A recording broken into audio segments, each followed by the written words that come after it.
Depuis ce week-end, les images de l'enlèvement du président vénézuélien Nicolás Maduro par l'armée américaine font le tour du monde. Mais en réalité, la guerre entre les États-Unis et le Venezuela a débuté il y a bien plus longtemps. Je vous explique.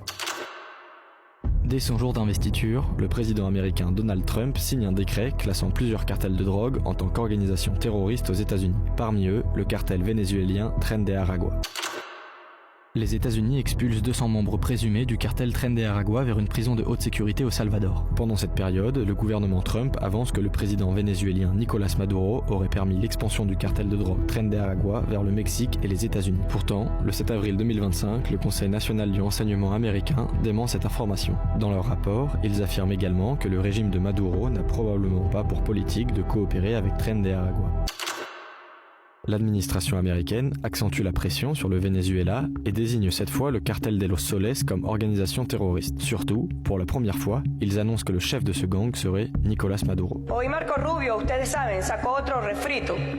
Que si el cartel de los Soles, que ahora es organización terrorista, ridículos, son unos ridículos. Sauf que de nombreux experts de cette région du monde remettent en cause l'existence même de ce cartel. The cartel of the Suns, it isn't a cartel in the traditional sense that controls all the links in the drug trade and is centrally directed.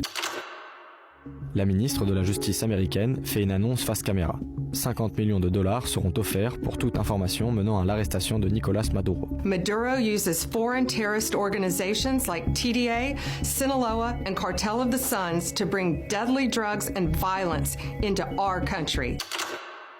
Une première flottille de guerre américaine est déployée dans les Caraïbes au large des côtes vénézuéliennes. La raison officielle de cette opération est la lutte contre le narcotrafic. 5 jours plus tard, le président Maduro prend la parole à la télévision et contre-attaque. Avanzar en todos los frentes de manera simultánea y prepararnos para ganar la soberanía y la paz en cualquier circunstancia que se presente. Selon le régime vénézuélien, ce seraient les 303 milliards de barils de pétrole faisant du Venezuela le premier réservoir de pétrole au monde qui intéresserait les États-Unis. Todo el mundo sabe que la única verdad es que quieren un cambio de régimen.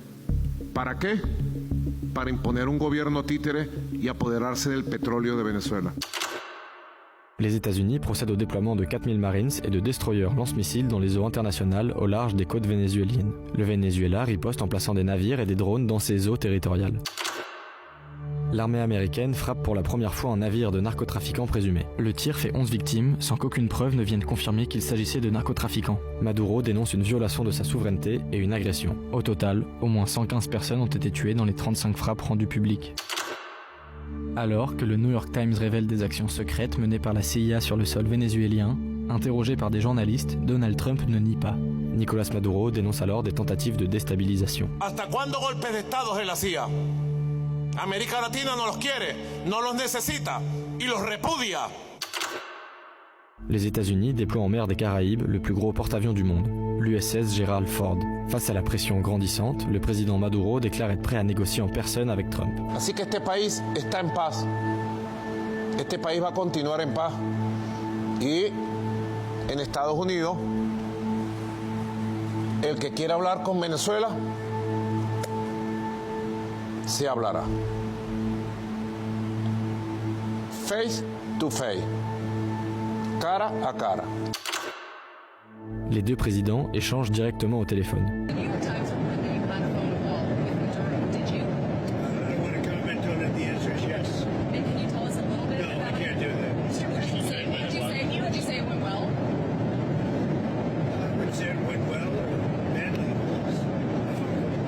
Le président vénézuélien Nicolás Maduro parle lui d'un échange respectueux et cordial. Tuve una llamada y conversé con el presidente de Estados Unidos, Donald Trump.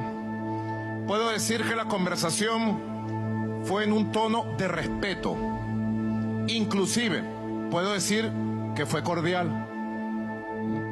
entre el presidente de los Estados Unidos y el presidente de Venezuela. Nicolás Maduro répond aux menaces du président américain en terminant chaque meeting par quelques pas de danse sur sa musique.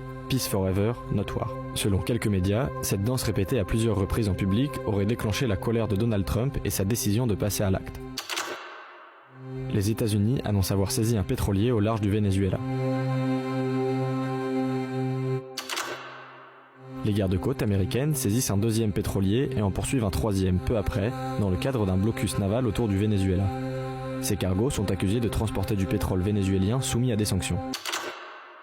Lors d'une conférence de presse, le président américain menace directement Nicolás Maduro.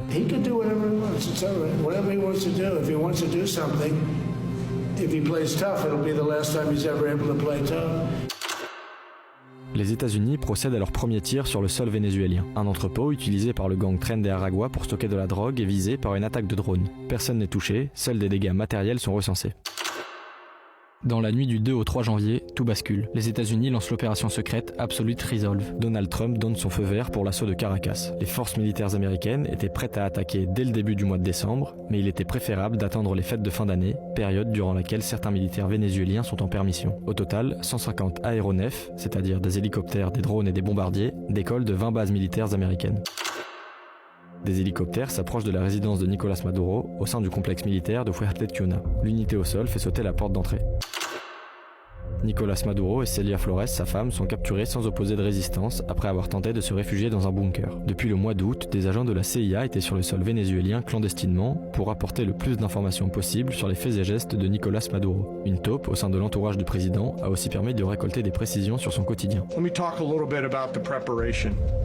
After months of work by our intelligence teammates to find Maduro and understand how he moved, where he lived, where he traveled, what he ate, what he wore, what were his pets. Nicolás Maduro et sa femme ne sont plus sur le sol vénézuélien. Ils sont à bord du navire USS Iwo Jima. Donald Trump affirme sur son réseau social avoir neutralisé le pouvoir exécutif et capturé le président vénézuélien. Nicolás Maduro est transporté jusqu'à la base militaire de haute sécurité de Guantanamo sur l'île de Cuba, où un Boeing 757 de l'armée américaine l'emmène dans la base aérienne de Stewart, dans l'état de New York, pour un ultime trajet en hélicoptère jusqu'aux locaux new-yorkais de la DEA avant d'être incarcéré au Metropolitan Detention Center à Brooklyn. Dans la foulée de l'arrestation, Marco Rubio, le secrétaire d'État américain, menace cette fois Cuba. Cuba is a disaster. It's run by incompetent, senile men. Yeah, look, if I lived in Havana and I was in the government, I'd be concerned, at least a little bit. Le président américain met en garde d'autres pays du monde, la Colombie, le Mexique, l'Iran et en premier lieu le Groenland. We need Greenland from the standpoint of national security, and Denmark is not going to be able to do it, I can tell you. Le même jour, il annonce la prise de contrôle du Venezuela par les États-Unis. À travers le monde, les réactions se multiplient.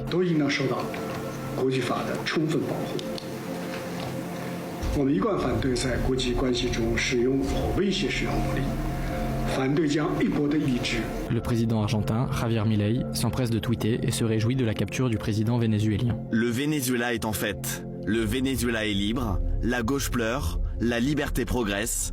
Vive la liberté, bordel. Et au Venezuela, les réactions oscillent entre espoir, peur et incertitude pour le futur.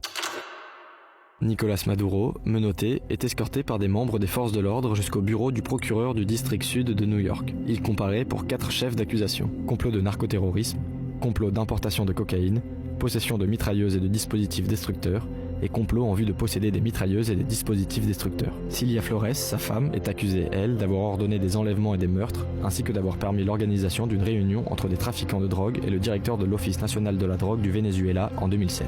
Face à ces accusations, Nicolás Maduro plaide non coupable et assure être toujours le président de son pays. Il reste incarcéré dans une prison fédérale de Brooklyn et comparaîtra à nouveau face au juge le 17 mars. Au même moment, Delcy Rodríguez, la vice-présidente vénézuélienne, est investie présidente par intérim.